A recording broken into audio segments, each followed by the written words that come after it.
Bonjour à tous et bienvenue pour cette nouvelle vidéo aujourd'hui série télé, série Netflix avec la série Destin, la saga Winx de Brian Young. Alors en fait, à la base, les Winx sont un dessin animé qui était sorti je crois dans les années 2000. Euh, le concept de la série était plutôt sympa, mais après ça partait vite que dans du combat.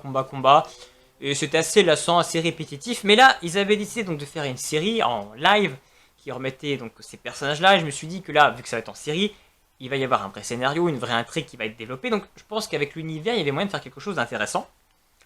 On retrouve bien évidemment les personnages de la série qui sont plutôt bien faits et plutôt bien ressemblants. Que ce soit Bloom, Stella, Musa, Terra. Ils sont extrêmement fidèles aux personnages, à l'image en tout cas que j'avais gardé de la série Winx.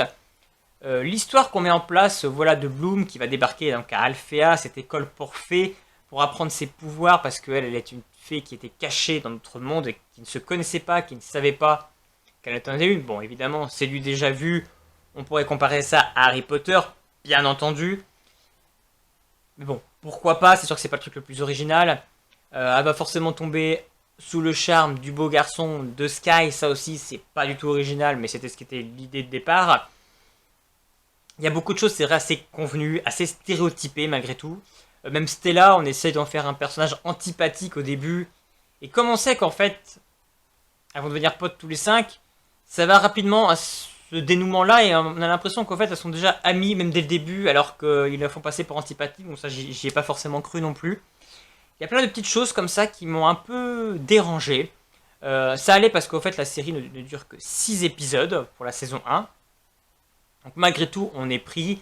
Le personnage de Béatrix, joué par... j'ai plus son nom. Par Sadie Soverel. Je sais pas si elle a joué dans autre chose, je la connaissais pas, je l'ai trouvée très bonne, je trouve qu'elle porte assez bien la série. Contrairement à Abigail Cohen qui joue Bloom, j'ai eu du mal avec sa tête, je sais pas pourquoi. Ça c'est vraiment purement personnel, mais j'ai eu beaucoup de mal avec ses mimiques, je trouve que ça collait pas toujours forcément à certaines scènes. Et par contre le personnage de Béatrix, vraiment qui joue un petit peu la méchante bien évidemment, euh, très bon, et vraiment un très bon jeu, et a vraiment touché une touche vraiment assez sombre à la série. Et on s'attache vraiment à ce personnage et on est vraiment pris dans cette intrigue. Il y a des retournements de situation finalement dans tout le mystère qui entoure Alphea, ce qui s'est passé dans le passé. Dans l'épisode 5 et l'épisode 6, c'est vrai qu'on a des révélations que je ne m'attendais pas et qui sont assez surprenantes et là plutôt intéressantes.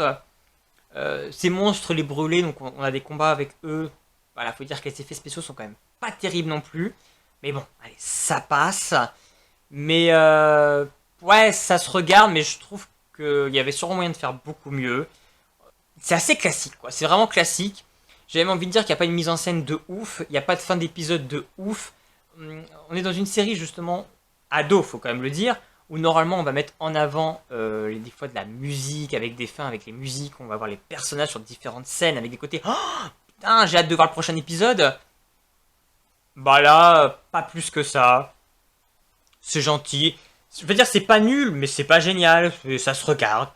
Tu mets ça en fond, tu te prends vite fait au truc. Mais c'est vrai qu'on aurait pu mieux jouer sur les personnalités des personnages, mieux jouer sur les relations des personnages.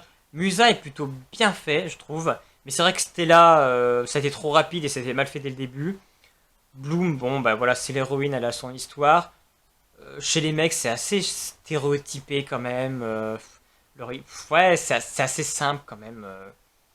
Et les dualités qu'il peut y avoir. Non, tout ce qui est intéressant, c'est vraiment la grosse intrigue en fait de pourquoi Bloom a été mis dans le monde des humains. C'est vraiment ça le gros mystère et ça c'est intéressant et on a envie de savoir.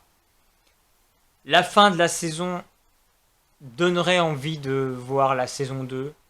Encore que, si ça reste du même niveau, je pense qu'on risque vite de se lasser.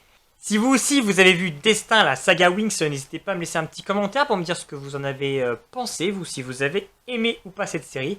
Sinon, n'hésitez pas à vous abonner à ma chaîne pour être au courant de mes prochaines vidéos. Et puis en attendant, je vous dis à très bientôt, bon visionnage!